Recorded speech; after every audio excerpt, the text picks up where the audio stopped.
Question number 23 है। कौन सा है? 23।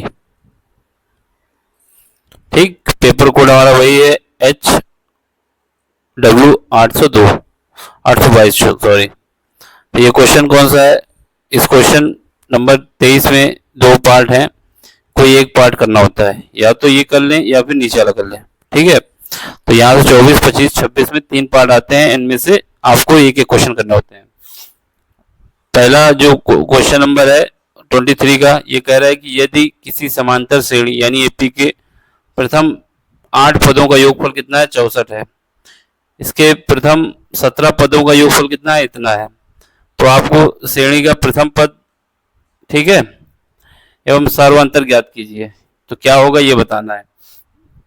सेम क्वेश्चन इसे यहाँ देख लो इंग्लिश में। If the sum of the first 8 terms of an AP is 64 and sum of its first 17 term is 289, then find the first term and the common difference of the progression। ठीक है, हमारे पास formula इसके लिए क्या होता है? अगर ये कंडीशन होती है तो हमारे पास फार्मूला होता है Sn इज इक्वल टू होता है n/2 ब्रैकेट में जाएंगे 2a plus n-1 into D. जहाँ पर n जो है जिस टर्म का पूछा जा रहा है, a जो है पहला टर्म यानी फर्स्ट टर्म है, और d जो है वो कॉमन डिफरेंस या सर्वांतर है। ठीक है, तो ये फार्मूला में लगाना है और इसको सॉल्व करना है। चलो देखते हैं। सबसे पहले हम क्या करेंगे, जो हमारे पास गिवन है उसको लिख लेंगे। गिवन ये है कि जो सम है हमारे पास गिवन में, या जो दिया डाटा है उसमें क्या है, सम ऑफ फर्स्ट 8 टर्म यानी S8 दिया हुआ है कितना? 64। देख लो क्वेश्चन में ये 64 दिया हुआ है। ठीक है, इसके बाद क्या है, सम ऑफ 17 टर्म यानी S17 दिया है कितना? 289 दिया हुआ है। ये भी सही हो गया। ठीक है, ये हमको इतना दिया हुआ है। अब इसके बाद हमसे फाइंड क्या करना है? फाइंड जो करना है, फाइंड में ए की वैल्यू फाइंड करनी है जो कि फर्स्ट टर्म है, और जो डी को जो कि कॉमन डिफरेंस है या फिर सर्वांतर है, इसको फाइंड करना है। तो हम क्या लिखेंगे? ये लिखेंगे कि हम जानते हैं या वी नो डैट, क्या जानते हैं कि सम का जो फार्मूला होता है Sn is equal to n term का जो सम होता है वो होता है Sn is equal to n/2 bracket में जाएंगे 2a plus n-1 into D. यहाँ पर जो a है वो मेरा फर्स्ट टर्म है और जो d है वो कॉमन डिफरेंस है। ठीक है, तो जो हमको गिवन है उसके हिसाब से कंडीशन लगाते हैं, यानी जहाँ पर n है वहाँ पर 8 रख दें तो ये S8 हो जाएगा। ठीक है, यहाँ पर n है वहाँ पे 8 रख देंगे तो ये 4 हो जाएगा। ब्रैकेट में 2a, a हमको पता नहीं है, प्लस जहाँ पर n है वहाँ पे 8 रखो -1 इंटू डी। अब इसके बाद Sn की वैल्यू हमारे पास गिवन है कितना है? ये वैल्यू है 64। ये कितना है? जब इसको हम करेंगे किससे, 4 से काटेंगे तो कितनी बार जाएगा? 2 बार जाएगा। यहाँ पे 2 बचेगा तो 2 ब्रैकेट में क्या है? ब्रैकेट में हमारे पास 2a है प्लस यहाँ पे 8-1 हो जाएगा तो 7d हो जाएगा। अब इस 2 से इसको काट देंगे तो कितना बचेगा? 32 बचेगा। ठीक है, तो यहाँ पे हमारे पास क्या आ जाएगा? 32 इज इक्वल टू आ जाएगा 2a प्लस 7d। ये इक्वेशन नंबर हमारी 1 हो जाएगी। ठीक है, अगली कंडीशन के लिए क्या है?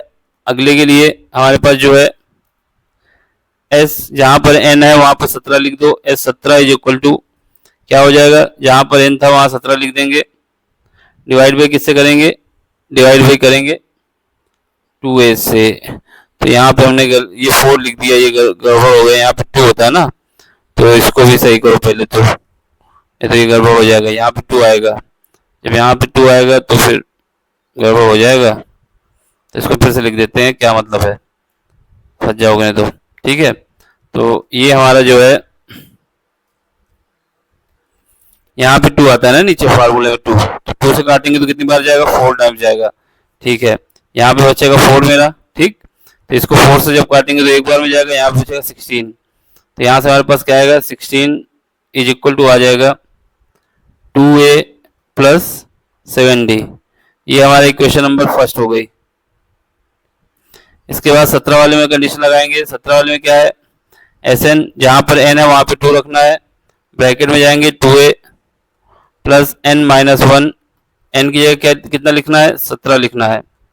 एन की जगह 17, 17 माइनस 1 इंटू डी, डी हमको पता नहीं है। अब हमारे पास जो गिवन है लिख देते हैं, एस 17 दिया है, यानी ये कितना दिया हुआ है, 289, ये हमारा 289 है, 289, ठीक है। ये बराबर आ जाएगा 17/2, यहाँ से आ जाएगा 2a प्लस 17 से क्या होगा, एक जाएगा तो बचेगा 16d, ठीक है, 16d, ये हमारा a है। तो यहाँ से क्या आएगा, 17 से इसको काटेंगे तो ये 17 बार में चला जाएगा। इसके बाद 2 कॉमन ले लेते हैं वहां से, तो यहाँ पे हमारे पास 17 बचेगा। 2 अंदर से बाहर ले लेंगे तो यहाँ पे हमारे पास बच जाएगा, या फिर 2 को ऐसे ही रखते हैं क्योंकि 2 से मल्टीप्लाई करना पड़ सकता है, ठीक है। तो हमारे पास क्या है, 2 का क्रॉस मल्टीप्लिकेशन कर देंगे तो ये कितना आ जाएगा, 34। यहाँ पे हमारे पास बचेगा 2a प्लस 16d, ठीक है। ये इक्वेशन हमारी सेकंड हो गई। अब इक्वेशन फर्स्ट और सेकंड को सॉल्व कर लो, हमारे पास a और d की वैल्यू आ जाएगी, ठीक है। From equation first and second, from equation first and second, तो बस लिख देते हैं सामने सामने। फर्स्ट वाली इक्वेशन क्या है, फर्स्ट इक्वेशन हमारे पास है 16, यानी इसको पहले 2a लिख दो, 2a plus 7d is equal to कितना है, 16 है। इसके बाद ये जो दूसरी इक्वेशन इसको लिख दो, ये क्या है, ये हमारे पास है 2a plus 16d is equal to है 34।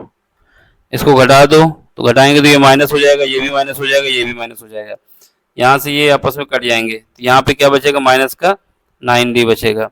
यहाँ पे कितना बचेगा, यहाँ से 16 से आप कितना बचेगा, माइनस का 18 बचेगा, ठीक है। तो यहाँ से माइनस कट जाएगा, तो यहाँ से d की वैल्यू हमारे पास आ जाएगी 2, यानी सार्वा अंतर कितना आ गया, d आ गया, कॉमन डिफरेंस d आ गया। अब d की वैल्यू आई है, इसको उठा के किसी एक इक्वेशन में रख देते हैं, फ्रॉम इक्वेशन सेकेंड या फ्रॉम इक्वेशन फर्स्ट।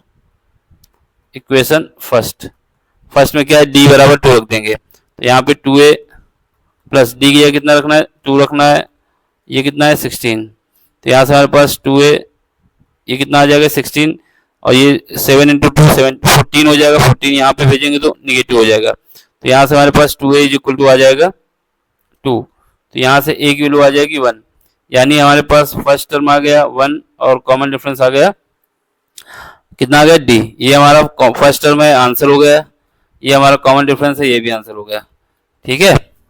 अब अगला क्वेश्चन देख लो, बस इतना ही पूछा था कि आपसे पूछा था कि find the first term and common difference of the progression, और तो कुछ पूछा नहीं इसमें, ठीक है। चलो ठीक, अगला क्वेश्चन देख लो, इसी का जो 23 का अथवा करके आया था, इसमें क्या है, एक ट्रेन जो है कवर करती है at a distance of 180 kilometre at a uniform speed, यानी क्या स्पीड है ये हमको नहीं पता, लेकिन स्पीड यूनिफॉर्म है, मान लेते हैं x है। If the speed had been, क्या है, अगर स्पीड को हम 5 किलोमीटर पर आवर की स्पीड से बढ़ा देते हैं, then it would have taken 1/2 hours less, यानी जो पहले वो डिस्टेंस ट्रेवल करने में टाइम लेता था उससे वो आधा टाइम लेगा for the same journey. Distance कितनी है, सेम है, लेकिन टाइम आधा हो गया। Find the speed of the train, आपको स्पीड फाइंड करना है ट्रेन की। इसमें कुछ कहानी ऐसी है, देखो इसमें क्या है हमारे पास, ये देखो सबसे पहले हमको पता होना चाहिए ट्रेन, ठीक है। क्वेश्चन नंबर 23 का अथवा वाला या आर वाला, मान लेते हैं ट्रेन की speed, let the speed of train, train की जो स्पीड है वो कितनी है, वो x किलोमीटर पर आवर, ठीक है, क्योंकि सब किलोमीटर में दिया हुआ है। डिस्टेंस जो ट्रेवल करता है, distance travel by the train, distance travel by the train, train के द्वारा जो ट्रेवल की जाती है डिस्टेंस वो मान लेते हैं d है, ठीक। अब हमारे पास पहले कंडीशन के हिसाब से, कंडीशन में दिया गया है d जो है वो हमारा 180 किलोमीटर है, यानी d हमको दिया भी है वो है 180 किलोमीटर दिया हुआ है, क्या है, डिस्टेंस जो कि ट्रेन द्वारा ट्रेवल की जाती है। अब हमारे पास क्या है, टाइम। टाइम मान लेते हैं, time taken by the train, by the train, train द्वारा जो टाइम लिया जा रहा है वो टी है, ठीक है। T1 मान लो, पहली बार जब ट्रेन ट्रेवल कर रही है स्पीड से, तो हमारे पास क्या है, तो उसका टाइम T1 है। तो हम इसके बाद हमारे पास क्या फार्मूला होता है, फार्मूला ये होता है कि हमको टाइम चाहिए, क्या चाहिए, टाइम। टाइम का फार्मूला ये होता है कि कितनी डिस्टेंस, यानी डिस्टेंस कितना ट्रेवल किया गया, ट्रेन कोई भी हो, डिस्टेंस डिवाइड बाई स्पीड, क्या आपकी स्पीड है। तो यही हमारा टाइम होता है। टाइम क्या होता है, टाइम जो होता है डिस्टेंस डिवाइड बाई स्पीड, या फिर हम कह सकते हैं डिस्टेंस क्या होता है, डिस्टेंस जो होता है वो होता है स्पीड इनटू टाइम, ठीक। यहाँ पे देख लो, मान लेते हैं जब पहली बार गया ट्रेन, जब यूनिफॉर्म स्पीड से जा रहा था, जिसकी स्पीड कितनी मानी हमने, x किलोमीटर, तो उसको कितना टाइम लगा, मान लेते हैं T1 लगा, ठीक है, T1 लगा। जब T1 टाइम लगा तो डिस्टेंस कितनी चलना है, 180 किलोमीटर, लेकिन टाइम कितना ले रहा है, वो टाइम ले रहा है T1। स्पीड कितनी है इसके लिए, स्पीड हमने मानी है x किलोमीटर पर आवर। तो ये हमारी एक कंडीशन बन गई, ठीक है। दूसरी बार क्या होता है, दूसरी बार क्वेश्चन ने बोला है कि जब दूसरी बार वो अपनी क्या करता है, स्पीड को बढ़ा देता है। दूसरी बार कहें, या अपनी स्पीड को 5 किलोमीटर पर आवर की स्पीड से बढ़ा देता है, यानी जो भी स्पीड थी उसमें 5 किलोमीटर की स्पीड को उसने इंक्रीज कर दिया। इस बार हमारे पास स्पीड क्या हो गई, v2 मान ले, ये स्पीड क्या हो जाएगी, जो x था वो तो था ही, इसके बाद 5 किलोमीटर पर आवर की स्पीड और बढ़ा दी, तो ये इसकी स्पीड हो गई। तो मान लेते हैं इसमें टाइम कितना लगा, T2 लगा। इसके लिए जो डिस्टेंस कितना ट्रेवल करना है, 180 करना है। तो यहाँ से ये कितना आ जाएगा, ये आ जाएगा मेरा x, ठीक है, प्लस 5, ये हमारा T2 है। यानी T2 जो टाइम लगा है 180 किलोमीटर की डिस्टेंस ट्रेवल करने में, x प्लस 5, T1 जो है 180 बाई एक्स, ठीक। अब हमसे क्वेश्चन ने ये बोला है कि जब स्पीड वो अपनी डबल कर लेता है, सॉरी, स्पीड को 5 किलोमीटर पर आवर की स्पीड से बढ़ा लेता है, तो उसके द्वारा जो टाइम लगता है आधा घंटा कम लगता है। यानी जो टाइम है T2 minus T1, T2 minus T1, T2 minus T1, T2 minus T1 करें या T1 माइनस T2 करें, पहले टाइम उसको ज़्यादा लगा, यानी T1 जो समय था वो ज़्यादा है। क्यों ज़्यादा है, एक तो इससे भी देख सकते हो कि यहाँ पर x से डिवाइड हो रहा है और यहाँ पर x प्लस 5 से डिवाइड हो रहा है। ऊपर से क्वेश्चन में बोला है कि T1 में ज़्यादा समय लगा, यानी T1 ज़्यादा है, क्या कम है, T2 कम है। और ये जो डिफरेंस है दोनों का कितना है, 1 आवर, 1/2 आवर्स, यानी आधे घंटे का है। बस इसको लिख देना। यहाँ पे T1 की वैल्यू कितनी आई हमारे पास, T1 की वैल्यू आई 180, डिवाइड किससे करेंगे, x से करेंगे। T2 कितना आया, 180, डिवाइड किससे करेंगे, x प्लस 5 से करेंगे, बराबर किसके हो गए, 1/2 के।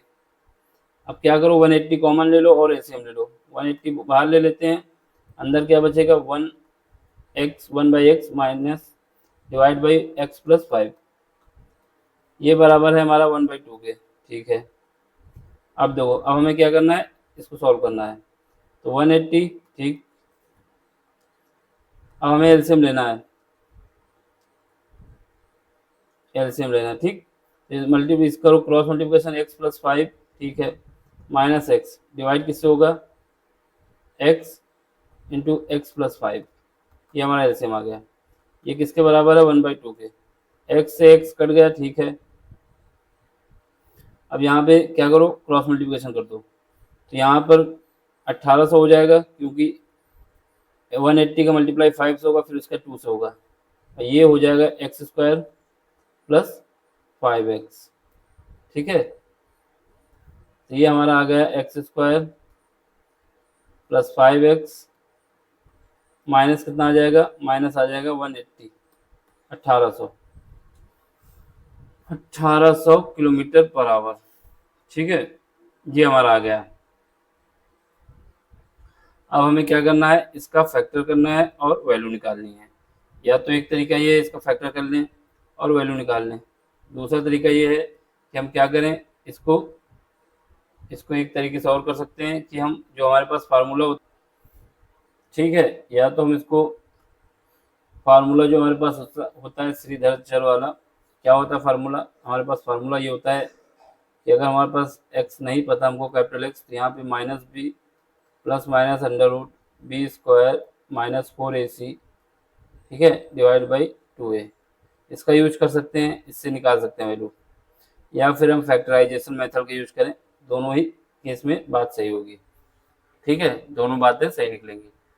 तो हमारे पास दोनों तरीके हैं, अब कौन सा लगाते हैं ये देखते हैं।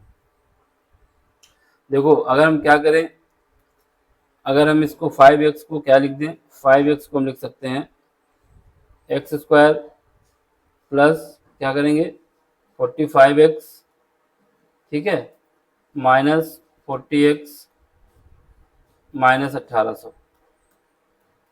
अब देख लो, जब 45 और 40 का मल्टीप्लाई करोगे तो ये कितना आएगा, क्योंकि माइनस 1 है तो माइनस आगे रहेगा, तो हमारा 0 5 को 20, तो इसका 16 2 18, यानी ये बन जाएगा। इसका मतलब क्या है, ये हमारा फैक्टर सही है, ठीक है। तो ये जब सही है तो इसके बाद ये फार्मूले लगा के निकालना, तो इससे भी निकाल सकते हो, ऐसे भी निकाल सकते हो, तो ये काम बन गया मेरा। यहाँ से हम क्या करेंगे, यहाँ से x कॉमन ले लो, x कॉमन लोगे तो कितना बचेगा, x प्लस 45 बचेगा। यहाँ से क्या है, यहाँ से 40 कॉमन ले लो, 40 कॉमन लोगे तो कितना बचेगा, x प्लस 45 बचेगा, बराबर 0। इसके बाद यहाँ से x प्लस 45 कॉमन ले लो, ठीक, तो यहाँ क्या बचेगा, x माइनस 40 बचेगा, बराबर 0। यहाँ से हमारे पास x बराबर क्या आ जाएगा, माइनस का 45, एक बार, दूसरा क्या आ जाएगा, x बराबर 40 आ जाएगा। देखो कभी तुमने सुना है कि हम 40 किलोमीटर माइनस की स्पीड से चल रहे हैं, तो नेगेटिव कभी स्पीड नहीं हो, स्पीड कभी नेगेटिव नहीं हो सकती ना, तो नहीं कंसीडर करेंगे, नॉट कंसीडर, कंसीडर, क्यों नहीं कंसीडर करेंगे, because speed never negative, speed कभी भी नेगेटिव नहीं होती, ठीक। तो ये हम लिख देंगे साइड में, और हमारी स्पीड क्या हो जाएगी, स्पीड हो जाएगी हमारे पास x इज इक्वल टू हो जाएगा 40 किलोमीटर पर आवर, यही हमारा आंसर है। समझ में आया तो लाइक करिए, शेयर करिए, सब्सक्राइब करिए। और कुछ पूछा था, और कुछ इसमें पूछा नहीं गया था, find the speed of the train, तो स्पीड कितनी आ गई, 40 किलोमीटर पर आवर आ गई, ठीक है। अब इसके बाद दो क्वेश्चन और बचते हैं, 24 और 25, इसको जो है कराते हैं अगले लेक्चर में। समझ में आए तो लाइक करें, शेयर करें और सब्सक्राइब भी करें। क्वेश्चन नंबर है, देख लो इसमें क्या है। इसमें कह रहा है कि एक गोलाकार कांच के बर्तन की एक बेलन के आकार की गर्दन है, ठीक है। जो हमारा कांच का बर्तन है वो गोलाकार है पहली बात तो, लेकिन इसके बाद जो इसका फेस है या गर्दन है इसकी, ये बेलनाकार है, ठीक। इसकी लंबाई आपको दिया जा रहा है 7 सेंटीमीटर है, और जो इसका व्यास है वो दिया जा रहा है 2 सेंटीमीटर है। इसके बाद बताया जा रहा है कि जबकि गोलाकार जो है उसका व्यास जो है वो कितना है, वो आपका 8.4 सेंटीमीटर है। ज्ञात करिए कि बर्तन में कितना पानी भरा जा सकता है। पानी भरा जा सकता है का मतलब है कि वॉल्यूम पूछ रहा है आपसे। चलो इंग्लिश वाले देख लें। स्फेरिकल क्या है, स्फेरिकल ग्लास है। Spherical glass vessel has cylindrical neck, गर्दन कैसी है, सिलेंड्रिकल है। 7 सेंटीमीटर लॉन्ग है, डायमीटर इसका 2 है। While the diameter of the spherical part जो है उसका डायमीटर कितना 8.4 है। Find how much water can be filled in the vessel, यानी इसका वॉल्यूम आपसे पूछ रहा है, ठीक है। तो कहानी कुछ ऐसी है कि हमारे पास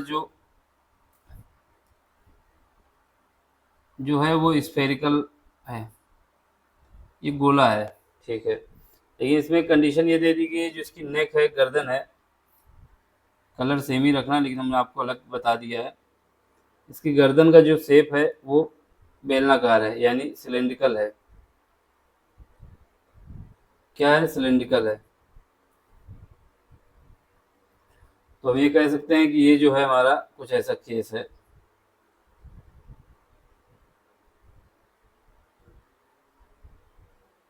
ठीक।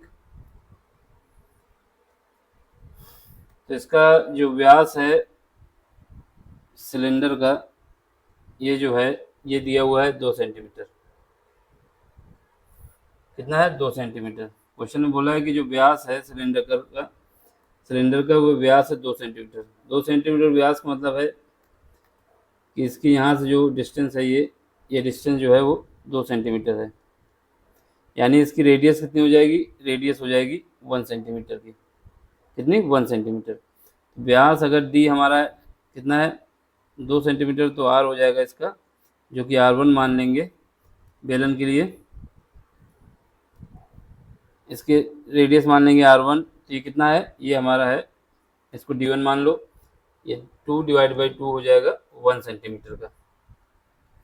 वही केस इसमें क्या बोला गया है?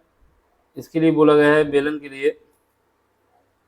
बेलन के लिए हो गया, बेलन के लिए रेडियस भी अलग बोली गई, लेकिन उससे पहले जो स्फेरिकल पार्ट है उसका जो व्यास है वो बताया जा रहा है, वो है D2, और ये कितना है? 8.4 सेंटीमीटर। इसका मतलब है कि इसकी जो रेडियस है वो R2 हो जाए कितना? 4.4 सेंटीमीटर। 4.4 सेंटीमीटर, ठीक है, ये 4.4 सेंटीमीटर हो जाएगी। इसके अलावा हमको दिया गया है कि जो बेलन की हाइट है, बेलन की हाइट हमको दी जा रही है कितना? 7 सेंटीमीटर। कितना है? 7 सेंटीमीटर। देख लो सब, ये सब कुछ हमको दिया हुआ है, ठीक है। अब आपसे बस पूछा जा रहा है कि जो वेसल है इसका वॉल्यूम कितना होगा। हिंदी वाले भी देख लें, पानी कितना भरा जाएगा, मतलब ये होता है कि इसमें इसका वॉल्यूम जितना होगा उतना ही वाटर आ सकता है। तो इसकी कैपेसिटी पूछ रहा है, तो कैपेसिटी ऑफ जो डायग्राम बन गया, कैपेसिटी कैसे आ जाएगी? वॉल्यूम मान लेते हैं, टोटल वॉल्यूम जो कि हमसे पूछ रहा है। वॉल्यूम ऑफ किसका? वॉल्यूम स्फेयर का, प्लस वॉल्यूम ऑफ बेलन, बेलन को सिलेंडर कहा जाता है, तो सी से, यानी दोनों का वॉल्यूम निकाल दिया जाए, उसका एडिशन कर दिया जाए, वही हमारा वॉल्यूम हो जाएगा किसका? टोटल जो पार्ट है हमारे पास, जो स्फेरिकल क्या है, गोलाकार कांच का है, ये हमारा हो जाएगा, ठीक है, इसका वॉल्यूम हो जाएगा। तो हमको पता चल जाएगा स्फेरिकल ग्लास वेसल, ठीक है। तो यानी बेलन का आयतन निकाल लिया जाए और स्फेयर का आयतन। तो बेलन का आयतन क्या होता है? बेलन का आयतन हमारे पास होता है, जो वॉल्यूम होता है वीसी होता है। बेलन का आयतन क्या होता है? पाई आर स्क्वायर एच, ये फार्मूला होता है। वहीं स्फेरिकल की बात करें तो ये वॉल्यूम क्या होता है? 4/3, 4/3 पाई आर क्यूब। तो ये दो फार्मूले लगने हैं और वैल्यू पुट करना है, आंसर आ जाएगा, ठीक है। यहाँ पे सब कुछ हमको गिवन है। चलो निकालते हैं। Total volume v t is equal to, देखो वी सी कितना है? वी सी है, वी एस कितना है? 4/3 पाई आर क्यूब। आर क्यूब कितना है? यहाँ पर R2 है, ये हो जाएगा क्यूब प्लस। इसके बाद वॉल्यूम ऑफ सिलेंडर ये कितना है? पाई आर स्क्वायर करना है, तो आर कितना है? यहाँ पे R1 है, और कितना हो जाएगा? H हो जाएगा, ठीक है।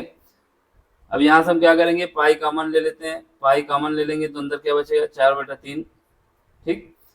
R2 कितना है? R2 हमने निकाला है 4.4, 4.4, ठीक, का क्यूब, यानी 4.4 को 2 बार लिख दें, 3 बार, सॉरी, ये हमारा हो गया।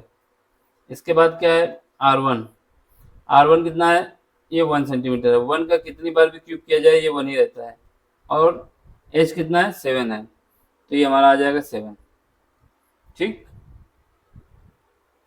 इतना काम हो गया। अब हमें इसको सॉल्व करना है और आंसर निकाल देना है। तो चलो फिर सॉल्व करते हैं। यहाँ पे क्या है? इसको मल्टीप्लाई करेंगे और देखते हैं क्या आता है। यहाँ से पाई को हम क्या लिख सकते हैं? 22/7। कितना लिखेंगे? 22 डिवाइड बाई 7। अब हमें सबसे पहले इनको मल्टीप्लाई करना है, तो अब हमको पता होना चाहिए 44 अगर हमारे पास दिया हुआ है तो 44 का जो स्क्वायर होता है अगर याद है तो ठीक है, नहीं तो हमको करना पड़ेगा। 44 का जो स्क्वायर होता है मेरा कितना होता है? ये हमारा होता है 44 का जब स्क्वायर करते हैं तो हमारे पास आता है 1936। कितना? 1936। लेकिन 2 पॉइंट के बाद 0 तो 1 पॉइंट लगा दें यहाँ पे। फिर इसके बाद 4 इंटू 4.4 आएगा, डिवाइड किससे करेंगे? 3 से। यहाँ पे क्या है? 7 है। फिर इसको फर्दर करेंगे सॉल्व। यहाँ से क्या आएगा हमारे पास, जो ये निकल के आया इसको मल्टीप्लाई कर दिया जाए 4 इंटू 4.4 से भी कर दिया जाए, ठीक है। इसके बाद इसको डिवाइड कर देते हैं, या फिर हम डिवाइड कर देंगे 7 से, तो हमारे पास कितना आ जाएगा, हमारे पास आ जाएगा, जस्ट मिनट, 7 से नहीं 3 से डिवाइड करना होगा, हमारे पास आ जाएगा ये 22.7। इसको मल्टीप्लाई आपको करना है, कितना आ जाएगा 11,357.86, यहाँ पे क्या आ जाएगा प्लस का 7, ठीक है। अब इसको मल्टीप्लाई कर दो, तो मल्टीप्लाई करोगे कितना आएगा, पहले तो प्लस कर दो 7, फिर उसके बाद इसको मल्टीप्लाई कर दो किससे, जो रिजल्ट आया उस रिजल्ट को मल्टीप्लाई कर दो 22 से, फिर जो रिजल्ट निकल गया है उसको डिवाइड कर दें किससे, 7 से। तो ये जब हम सब कर लेंगे तो हमारे पास जो आंसर आ जाएगा फाइनल, वो आ जाएगा 35,718.15 सेंटीमीटर क्यूब। यही हमारा आंसर है, ठीक है। इसको आपको सॉल्व करना है, तो या तो आप क्या करें, दो दो का मल्टीप्लाई करते रहें, पहले 4 का मल्टीप्लाई कर लें, फिर उसके बाद 3 से डिवाइड कर लें, या फिर सीधे एलसीएम लेके कर लें, ठीक। तो इसका आंसर हमारा यही आएगा। अब इसके बाद अगला क्वेश्चन है, बस ये दो फार्मूले लगाने थे, इसका मेन काम आपको कैलकुलेशन करना था, इसको कैलकुलेट कर लेना, आंसर यही आएगा इसका। क्या लगा, पहले वॉल्यूम निकाला हमने स्फेयर का, ठीक, 4/3 पाई R2 माना है, तो उसका R2 का cube plus pi R1 square H। अगला क्वेश्चन देखो, इसमें क्या है,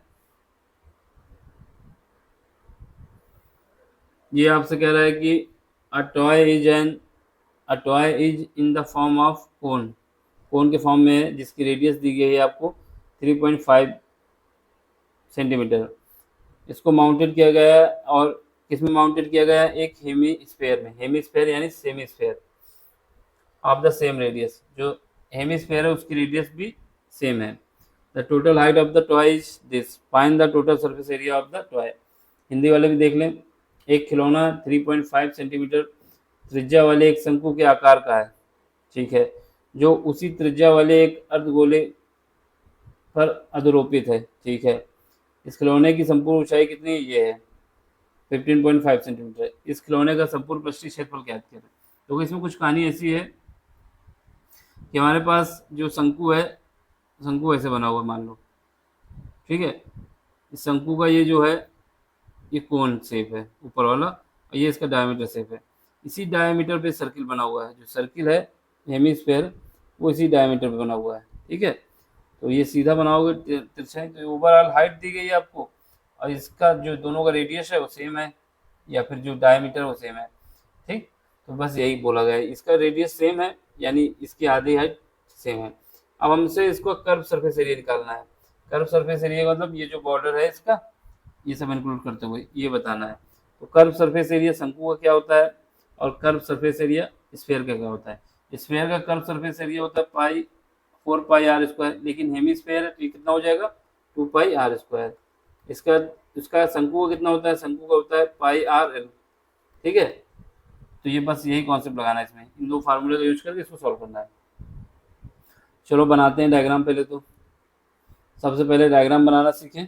डायग्राम में जो जितना बोला है इतना करोगे, डायग्राम बन जाएगा, डायग्राम में कुछ नहीं, ठीक है। डायग्राम के भी नंबर मिलते हैं, कितने नंबर का है, तो कम से कम 2 नंबर आपको डायग्राम को मिल जाएंगे अगर सही बनाते हैं। 6 नंबर में 2 नंबर उससे मिल जाएंगे।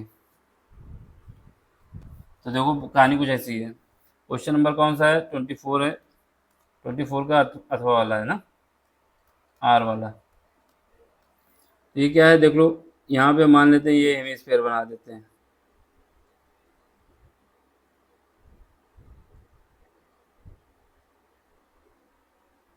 ठीक है, ये हेमिस्फीयर बन गया,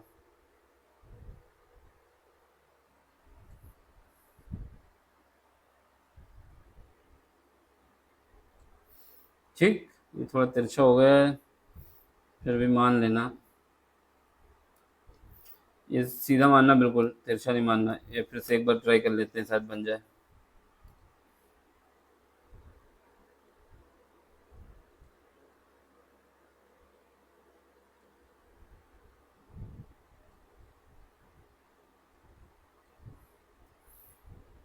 तो ये हम बना रहे हैं हेमिस्फेयर।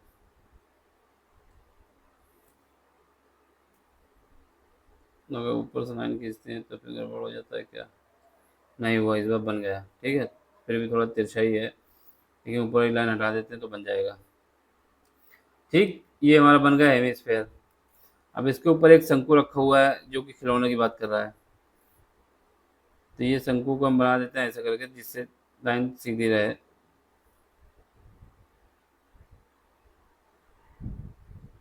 ये शंकु बन गया।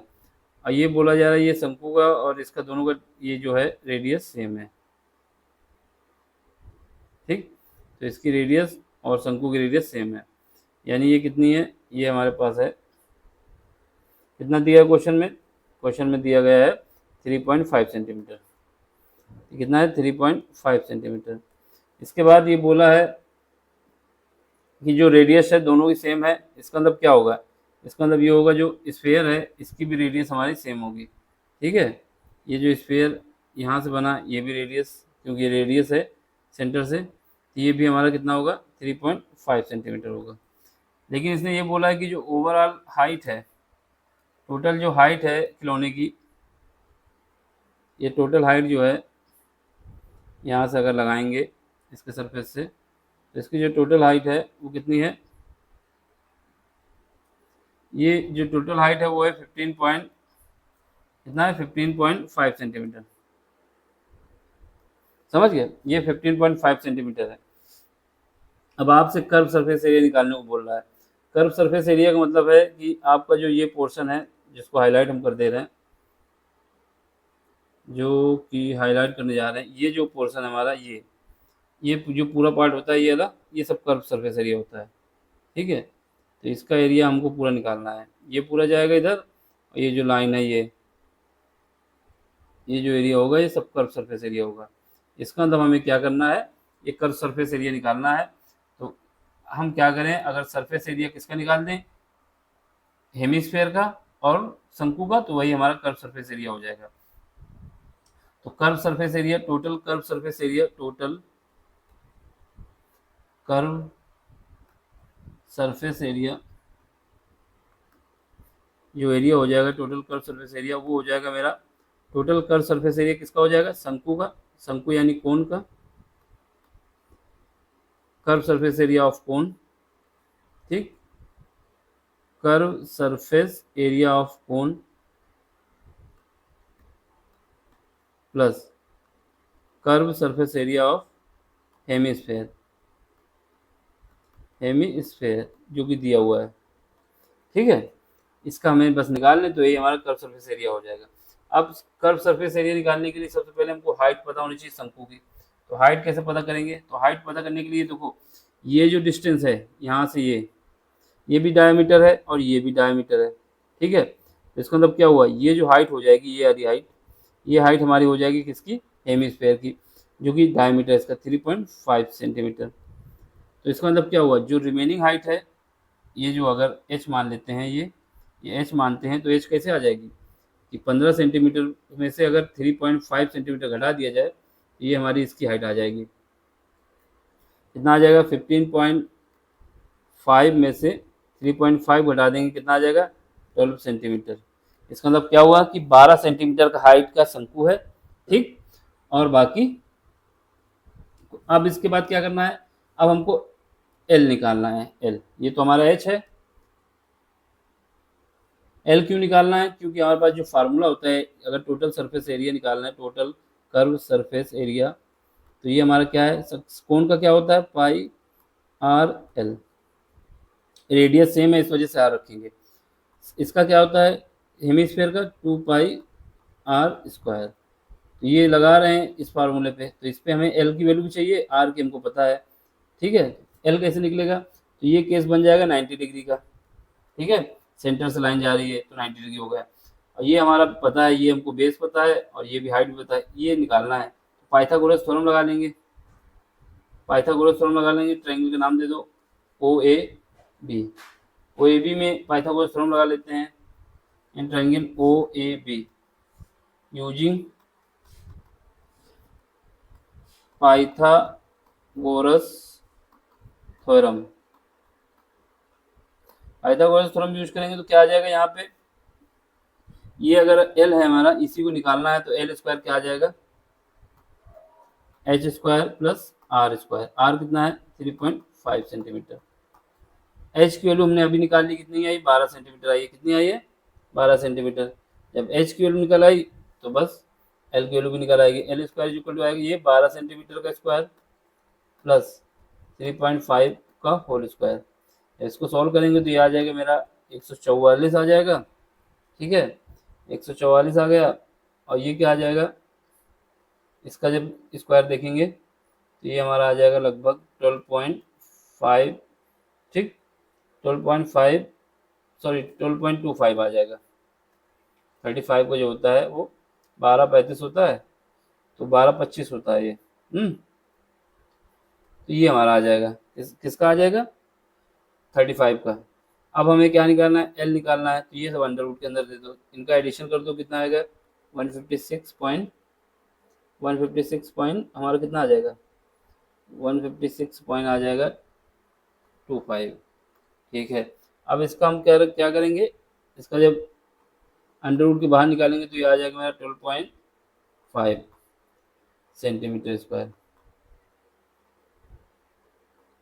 देखो इसको करने का क्या तरीका है, ये तो हमें पता चल गया कि लास्ट में 5 आएगा।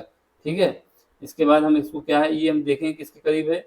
अगर हम 13 का स्क्वायर करते हैं, 13 का स्क्वायर करते हैं तो कितना आता है 156 जो है हमारा, 156 हमारा किसके करीब है, 13 का स्क्वायर करते हैं तो 169, और जब 14 का स्क्वायर करते हैं तो कितना आता है, सॉरी 12 का करते हैं तो 144 आता है। तो 144 से ज़्यादा है और 13 से कम है, ये किसके करीब आ जाएगा 12.5 के करीब आ जाएगा। ऐसे करने का तरीका है।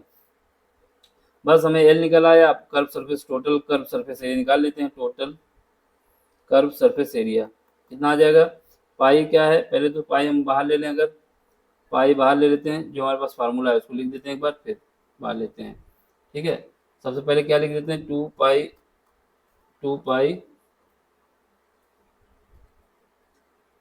पाई आर स्क्वायर, क्योंकि रेडियस दोनों में सेम है इस वजह से आर लिख दिए।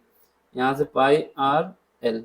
अब यहाँ से हम क्या क्या कॉमन ले सकते हैं, यहाँ से हम पाई भी कॉमन ले सकते हैं, ठीक है आर भी कॉमन ले सकते हैं एक। ठीक तो अंदर क्या बचेगा, अंदर 2 बचेगा और यहाँ पे क्या बचेगा आर बचेगा, यहाँ पे एल बचेगा। ठीक अब यहाँ से पाई की जगह लिख देंगे 22/7। आर की वैल्यू कितनी आई है 3.5, हमने निकाला है 3.5। रेडियस गिवन भी है और ये इसमें भी देख लो ये 3.5 है। ठीक है अब क्या है अंदर देख लो, अंदर क्या है 3.5, 2 इंटू 3.5, ये क्या है एल 12.5। अब इसको सॉल्व करो आंसर लो। तो सबसे पहले क्या करोगे 7 से इसको काट देंगे तो 0.5 बचेगा यहाँ पे। ठीक है क्या बचा 0.5, इसको 7 से काट देते हैं तो कलर चेंज कर लें जिससे दिखाए, ये 0.5 बचेगा। ठीक है 0.5 को मल्टीप्लाई करोगे तो पॉइंट से एक जीरो हट जाएगा, एक जीरो नीचे आएगा 1/2, ये 11 बचेगा। यानी जब इसका 0.22 को 0.5 से मल्टीप्लाई करेंगे तो 11 बचेगा। यहाँ पे तो 11 हो गया। अंदर देख लो अंदर कितना है, ये 17 हो जाएगा, जीरो हट जाएगा, ठीक है 7 बचेगा। ये कितना है 12.5 है, इनको ऐड करो तो कितना आ जाएगा ये आ जाएगा मेरा 17 और 12 और 17 होता है 19, 19.5 मल्टीप्लाई बाई 11, इनका मल्टीप्लाई कर लो यही आंसर है। 11 बजे 55, 11 बजे 55 और 5, 55 5 हो जाएंगे 60, सॉरी 11 बजे 55, कैरी 5 गया, कैरी आया 5। अब 11 ने 99, 99 और 5 104, कैरी गया 10, 11 एकम 11, 11 और 10 21, एक के बाद जीरो है तो इतना आ गया। यानी हमारा आंसर जो आ गया total curve surface area 14.5 centimetre square, यही हमारा आंसर है। ठीक है समझ में आया तो लाइक करें, शेयर करें और सब्सक्राइब भी करें। तो ये हमारा टोटल कर्व सरफेस एरिया जो कि हमसे पूछा गया था, ये हम बता देंगे। दोनों में से कोई एक क्वेश्चन करना होगा, जो आपको अच्छा लगे वो कर लेना, ठीक है। ये वाले क्वेश्चन में आपका कैलकुलेशन कम है, उसके पहले वाले में कैलकुलेशन ज़्यादा है। ठीक, समझ में आया तो लाइक करिए, शेयर करिए और सब्सक्राइब करिए, और दोस्तों तक अपनी मेरे चैनल को पहुँचाइए। Thank you for watching. देखिए क्वेश्चन जो है 25 लास्ट क्वेश्चन है। इसमें आपको क्या है कि या तो ये वाला क्वेश्चन कर लें, 6 नंबर मिल जाएंगे, या फिर इसके जो अथवा में दिया गया है, आर में दिया गया है, उसके दोनों पार्ट करेंगे तब आपको 6 नंबर मिलेंगे। 3-3 नंबर कर दिया गया है, ठीक। इसमें क्या है, ये इंग्लिश मीडियम में है और हिंदी मीडियम में है। हिंदी मीडियम वाले भी देख लें। क्या है, आपसे कह रहा है कि एक बहुमंजिले भवन के शिखर से देखने पर, शिखर से देख रहे हैं, देखने पर 30 मीटर ऊंचे भवन के शिखर, सॉरी 10 मीटर ऊंचे भवन के शिखर और तल के और नमन कोण क्रमशः 30 डिग्री और 45 डिग्री है। यानी टॉप पे देखेंगे तो कितना है, 30 डिग्री का है, और जब बॉटम पे देखेंगे तो 45 डिग्री का है। अब आपको बताना है बहुमंजिला भवन की ऊंचाई क्या है। इंग्लिश वाले देख लें। The angle of depression of the top and bottom of 10 meter tall building from the top of the multi-stories building कितना बन रहा है, 30 degree and 45 degree respectively. Find the height of the multi storage building. यानी आपको height किसकी बताना है, जो मल्टी स्टोरेज बिल्डिंग है, ठीक है, उसकी आपको हाइट बतानी है। देखो इसमें क्या करना है, सबसे पहले अगर इसका डायग्राम सही बन जाएगा तो आप क्वेश्चन सही कर जाएंगे, नहीं बनेगा तो फिर क्वेश्चन नहीं कर पाएंगे। क्वेश्चन नंबर कौन सा है, 25, ठीक है। इसका पहले डायग्राम इंपॉर्टेंट होता है। देख लो क्या है, कहानी ये है कि हम मान लेते हैं कि ये बिल्डिंग है, ये मल्टी स्टोरेज बिल्डिंग है, कई फ्लोर हैं इसमें, ठीक। तो इसको लिख देना बिल्डिंग है, ठीक। इसके बाद एक छोटी सी बिल्डिंग और है, या फिर एक, ये मान लो ये बिल्डिंग है, क्योंकि इसने बोला है कि द एंगल 10 मीटर है, जो बिल्डिंग दूसरी है जो 10 मीटर की है। ये बिल्डिंग कितने स्टोरेज है इसका मतलब नहीं है, बस ये बिल्डिंग ये भी है। ये कितने मीटर की है, ये 10 मीटर की हाइट है इसकी, 10 मीटर हाइट है। और इसकी हाइट कितनी है ये हमको पता नहीं है, और यही हमसे पूछ रहा है, ये हमको मालूम नहीं है, और ये हमसे क्वेश्चन मार्क में है, ठीक है। कुछ ऐसी कहानी है। कोई व्यक्ति यहाँ बैठा हुआ है टॉप पे, ठीक है, टॉप पे यहाँ बैठ के जब इस बिल्डिंग का टॉप देखता है, इस बिल्डिंग का टॉप देखता है, तो इसका जो एंगल ऑफ क्या है, डिप्रेशन या ऑनैन कोण जो है वो कहाँ से लिया जाएगा। अगर इसको मान लीजिए हॉरिजेंटल है, तो ये कहानी कह रहा है कि ये जो एंगल बन रहा है ये हमारा 30 डिग्री है, ठीक है। ये हॉरिजेंटल है, ये वाला सीधा बिल्कुल बनाना, जस्ट मिनट फिर से बना देते हैं। कहानी ये है कि ये यहाँ से कोई देख रहा है, ठीक है, यहाँ से देख रहा है, तो ये जो है ऐसे देखेगा, सीधा बनाना स्ट्रेट बिल्कुल, ठीक। तो यहाँ पे ये कहानी बन जाएगी, ये कुछ, यानी यहाँ का जो एंगल ऑफ डिप्रेशन है, एंगल ऑफ डिप्रेशन जो है, ये एंगल ये कितना है, ये हमारा 30 डिग्री है, ऐसा क्वेश्चन ने बोला है। ये इसका टॉप है बिल्डिंग का। दूसरा केस ये है, दूसरा केस क्या है, दूसरा केस ये है कि जब इसका बॉटम देखते हैं इस बिल्डिंग से, इससे जब बॉटम इसका देखते हैं, सीधा स्ट्रेट खींचना, स्ट्रेट बिल्कुल, तो ये बॉटम जब देखते हैं तो इसका जो एंगल ऑफ डिप्रेशन आता है, यानी जो पूरा एंगल यहाँ से लेके यहाँ तक जो आता है एंगल, ये एंगल ऑफ डिप्रेशन जो है ये कितना है, ये 45 डिग्री है, ठीक है। कुछ ऐसी कहानी है। डायग्राम थोड़ा अच्छा नहीं बना, लेकिन सही मान लेना इसको। तो ये हमारा हॉरिजेंटल है, इनको मिला देते हैं, ठीक। अब हमारे पास अगर जेड स्क्वायर, जेड की आकृति बनती है, ये ऐसे आकृति कोई बनती है, तो जो एंगल ये होता है, जो वही एंगल ये भी होता है, ठीक है। तो अब देखो क्या दिखाना चाहते हैं। तो ये जो एंगल, ये आकृति बन रही है मेरी, यहाँ पे हमारा पेन जाएगा, देख लेना ये। अब इसके बाद यहाँ उतर के आ जाएंगे इसमें ऐसे, तो अगर इसको मिला दें ऐसे करके तो ये हमारा जेड बन जाएगा ना जेड। इसका मतलब क्या हुआ, ये एंगल भी हमारा क्या होगा, ये एंगल 30 डिग्री हो जाएगा। एक बात दूसरा देख लो, दूसरा कैसे दिखा दें, किस कलर से, इससे देख लो, ये वाला देखना फिर से, ये एंगल हमारा ये डायग्राम बनेगा फिर से, ये पहुँचे और यहाँ पे आया उतर आए, तो ये जो डायग्राम बनेगा ये भी तो जेड बन जाएगा। इसका मतलब ये एंगल भी हमारा क्या हो जाएगा, 45 हो जाएगा। ठीक, तो ये दो कंडीशन बन गई, क्योंकि ये हॉरिजेंटल बराबर में है तो ये जो हाइट होगी ये भी हमारी क्या हो जाएगी, ये 10 हो जाएगी अगर मानना चाहें तो। ठीक, अब आपसे पूछा क्या गया है, एच की वैल्यू पूछी गई है। तो हमारे पास दो ट्रायंगल बन गए। कौन सा ट्रायंगल, पहला ट्रायंगल हम मान लेते हैं इसको ए, इसको बी मान लेते हैं और इसको सी मान लेते हैं और इसको डी मान लेते हैं और इसको ई मान लेते हैं। सारे पॉइंट हो गए ए बी सी डी ई। ठीक है, या सीक्वेंस मान लो, कैसे भी मान सकते हो। ठीक, अब हमारे पास दो केस बन गए। दो केस मतलब है दो ट्रायंगल बन गए। कौन से ट्रायंगल बने, इन ट्रायंगल, ये सब लिख देना कि हाइट हमने मान ली कि जो एच है ना, ये सब मेंशन करना है आपको। हाइट इन ट्रायंगल, कौन सा ट्रायंगल ले रहे हैं, ट्रायंगल पहले ट्रायंगल हम ले रहे हैं ए बी सी। कौन सा ले रहे हैं, A B C, triangle A B और सी। इसका ये क्या मान लेते हैं, ये बेस जो डिस्टेंस है हॉरिजॉन्टल से x मान लिया है। ठीक है, यहाँ पे लगाएंगे। ट्रायंगल कौन सा है, ए बी सी, इसमें क्या है tan थीटा लगा देंगे, यानी tan 45। tan 45 मतलब है tan के सामने की डायमेंशन कौन सी है, इस एंगल के सामने की डायमेंशन परपेंडिकुलर होती है, जो कि क्या है, यो है हमारे पास सी बी। डिवाइड किससे करेंगे, जो हमारा बेस है यानी ए बी से। अब हमारे पास tan 45 की वैल्यू 1 होती है और सी बी की वैल्यू कितना माना हमने, एच माना है, और एक्स की वैल्यू कितनी है, सॉरी ए बी की वैल्यू एक्स माना है। तो यहाँ से एक्स की वैल्यू हमारे पास कितनी आ गई, एच के बराबर आ गई। एक इक्वेशन ये बन गई। ठीक है, अब देखो, अब यहाँ पे ये देख लो जरा, यहाँ पे इम्पोर्टेंट बात ये है कि ये जो हाइट है, ये वाली हाइट ये कितनी आएगी, ये हमारी आएगी h-10, क्योंकि ये बॉटम में से यहाँ से हटा देंगे 10 तो ये हमारा बच जाएगा। ठीक है, इसका यूज होगा।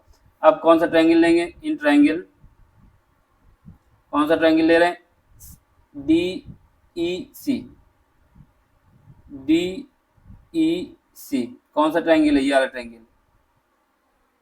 ठीक है, ये जो बन रहा है, इस ट्रायंगल को ले रहे हैं।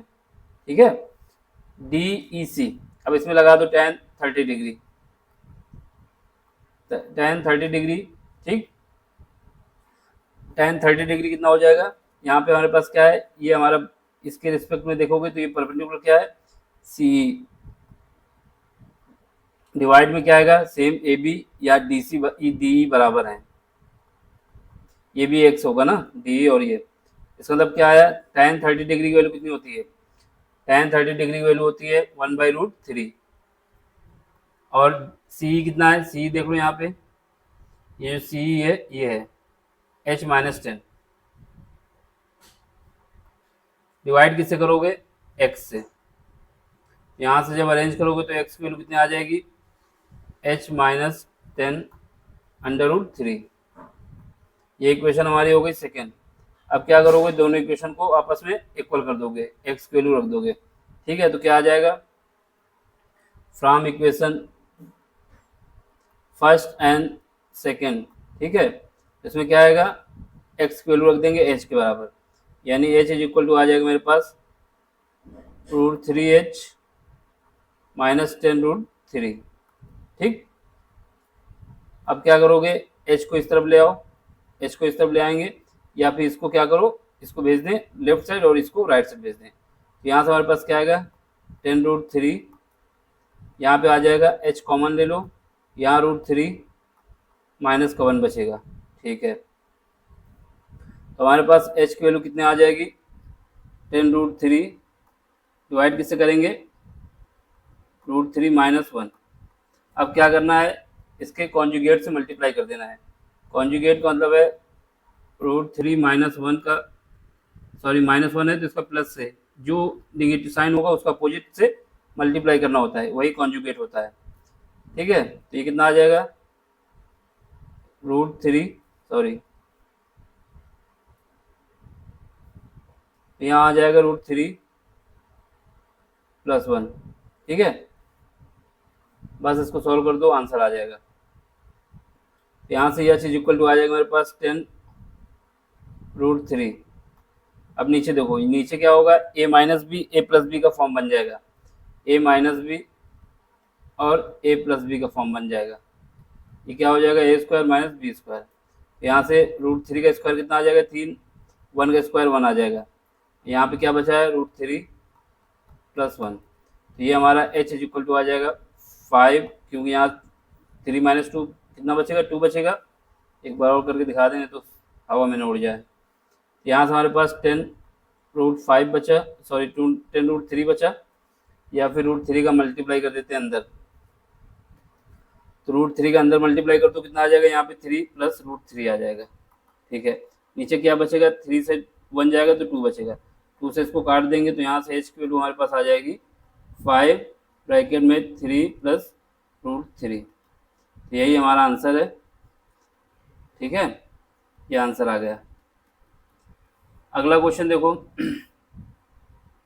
इसमें क्या है, भूमि पर स्थित एक बिंदु से एक चिमनी का उन्नयन कोण कितना है, 60 डिग्री है।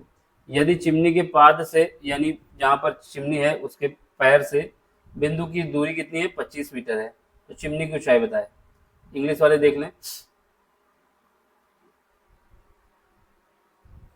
The angle of elevation of a chimney from a point situated on the ground is 60 degree. ठीक है, तो एंगल ऑफ एलिवेशन दिया गया है। ठीक, if the distance of the point from the foot of the chimney is 25 centimetre then the height of the chimney. तो इसमें क्या कहानी है, सेम डायग्राम बनाना है दूसरी तरीके से। क्वेश्चन हमारा है 25 का फर्स्ट पार्ट जो आर में चल रहा है, आर का फर्स्ट। ठीक है, इसमें ऐसी कहानी है कि एक चिमनी है, ये मान लेते हैं चिमनी है। ठीक, इसने क्या बोला, the angle of elevation of a chimney from a point. एक पॉइंट हमारा यहाँ पर कहीं है, ये पॉइंट है, इस पॉइंट से इसका जो एंगल ऑफ एलिवेशन बन रहा है, एंगल ऑफ एलिवेशन बन रहा है चिमनी के टॉप का, ये कितना बन रहा है, angle of elevation, angle of elevation इस पॉइंट से हमारा बन रहा है चिमनी के, ये बन रहा है 60 डिग्री। कितना बन रहा है,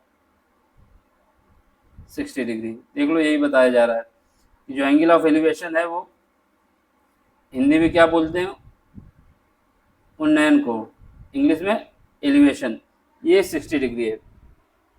इसके अलावा आपसे ये बताया जा रहा है कि ये चिमनी हमारी है, चिमनी लिख देना अगर लिखना हो तो। ठीक है, चिमनी का जो फुट से जो डिस्टेंस है, ये पॉइंट हमारे पास अगर P है और ये Q है, तो ये चिमनी का पैर है, यहाँ से इसकी बीच की डिस्टेंस दी जा रही 25 मीटर। ठीक है, अब आपसे कह रहा है कि हाइट बतानी है आपको चिमनी की कितनी होगी, ये हमारे पास क्वेश्चन मार्क है। ठीक, इसमें कुछ नहीं है, बस सीधे tan थीटा लगा दो, आंसर आ जाएगा। ठीक है, ये हमारा P हो गया, ये PQ, ये R हो गया। इन ट्रायंगल लिख देना, हाइट हमने मान ली है h। ठीक, इन ट्रायंगल, कौन सा ट्रायंगल है, PQR, tan 60 degree. tan 60 degree क्या होगा, यहाँ पर RP जो हमारी हाइट RQ, सॉरी ये RQ है, ये Q पॉइंट है, डिवाइड किससे होगा, बेस क्या है PQ। अब हमारे पास गिवन क्या है, tan 60 डिग्री की वैल्यू कितनी होती है, tan 60 डिग्री की वैल्यू √3 होती है, और RQ कितना होता है, RQ हमारे पास h है जो कि निकालना है, और इसके बाद PQ कितना है, 25 है, यानी हमारे पास h की वैल्यू कितनी आ जाएगी, 25 √3, ये मीटर आ जाएगा। यही हमारा आंसर है। ठीक, 3 नंबर आपको मिल जाएंगे। बस इसमें लिख देना कि हमारे हाइट जो है चिमनी की, let height of the chimney is h। ठीक है, जो एंगल हमारा बन रहा है इन ट्रायंगल PQR। ठीक है, इसमें एंगल जो हमारा लिख देना। एंगल क्यू जो है यहाँ पे 90 डिग्री है, सब पॉइंट लिख देना। अगला क्वेश्चन देखो, इसमें कह रहा है कि a kite is flying at height 60 metre, ठीक है। Above the ground, above the ground से 60 मीटर की हाइट पे एक पतंग उड़ रही है। String attach to the kite, जो डोर है वो काइट से अटैच है। टेम्परेरी, मतलब ये टाइट भी है, इसमें नहीं कि बीच में लोचा हो, हवा की वजह से कोई झोंका वोका इसमें नहीं आ रहा है, बिल्कुल स्ट्रेट है। The inclination the string on the ground is 60 degree, यानी जो डोर है उसका जो इंक्लिनेशन है वो कितना है, 60 डिग्री का स्लोप है। Find the string, find the length of the string, string की आपको लेंथ बताना है। Assuming that there is no slack, no slack का मतलब है ये नहीं है कि हवा चल रही है तो स्ट्रिंग ऐसे ऐसे हो जा रही, स्ट्रिंग ऐसे ही स्ट्रेट रहेगी, ठीक है, कोई स्लैग नहीं है। हिंदी वाला देख लें। भूमि से 60 मीटर की ऊंचाई पर एक पतंग उड़ रही है। पतंग से लगी डोर को अस्थायी रूप से भूमि के एक बिंदु से बांध दिया गया है, यानी एक बिंदु पर स्थिर रूप से बांध दिया गया है, ठीक है। भूमि के साथ डोरी का झुकाव जो है 60 डिग्री का है, या मानकर कि डोरी में कोई ढील नहीं है, डोरी की लंबाई ज्ञात कीजिए। सेम क्वेश्चन है, बस हमको इस बार क्या है, लंबाई पूछ रही है। चलो करते हैं क्वेश्चन नंबर अगला जो है, क्वेश्चन नंबर 25 का पार्ट कौन सा है, सेकेंड, ठीक है। इसको भी सॉल्व कर लेते हैं। इसमें कहानी क्या है, इसमें कहानी ये है कि जो डोर है, मान लेते हैं यहाँ से स्टार्ट किए पतंग, ठीक है, ये पतंग हमारी उड़ रही है, ये डोर हमारी स्ट्रेट रहेगी बिल्कुल, ये पतंग है,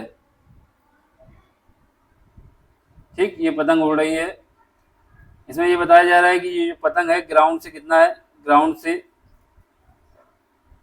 60 मीटर की ऊंचाई पे है। अगर यहाँ पे खड़े होकर देखेंगे इस ग्राउंड से कितने मीटर की हाइट पे है, 60 मीटर एबव है। तो ये जो ग्राउंड से, यहाँ से ये ग्राउंड है हमारा, ग्राउंड से 60 मीटर की ऊंचाई पे है पतंग, ठीक है।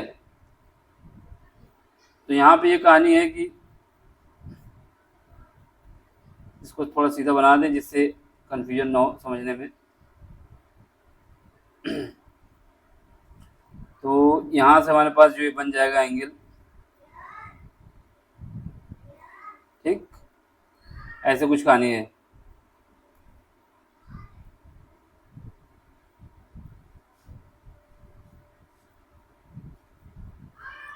देख लो इसमें क्या बोला है, ये जो एंगल बन रहा है ये 60 डिग्री का बन रहा है, यानी डोर जो है 60 डिग्री के झुकाव पे है, ये हमारा 60 डिग्री का जो एंगल है, ठीक।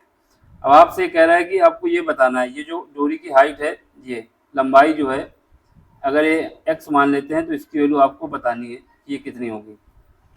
हाइट आपको दे दी गई है इस बार, लेकिन आपको अभी क्या नहीं पता है, ग्राउंड का नहीं पता कि कितना बेस है, ये हमको नहीं पता, ये मान लेते हैं कि y है, ठीक। एक तो तरीका है कि आप क्या करें, पहले tan थीटा का फार्मूला लगाएं, इसके बाद tan थीटा का फार्मूला लगाने के बाद y की वैल्यू निकाल लें, y की वैल्यू निकाल आएगी, फिर उसके बाद पाइथागोरस थ्योरम लगाएं, इसको निकाल लें x को। दूसरा तरीका ये है कि सीधे आप क्या करें, साइन थीटा लगा दें, साइन 60 की वैल्यू कितनी होती है उसका यूज करें, ठीक, और सीधे निकाल लें। तो हम क्या करेंगे, इन ट्रायंगल, क्योंकि हमको केवल स्ट्रिंग की हाइट पूछा गया है, सॉरी,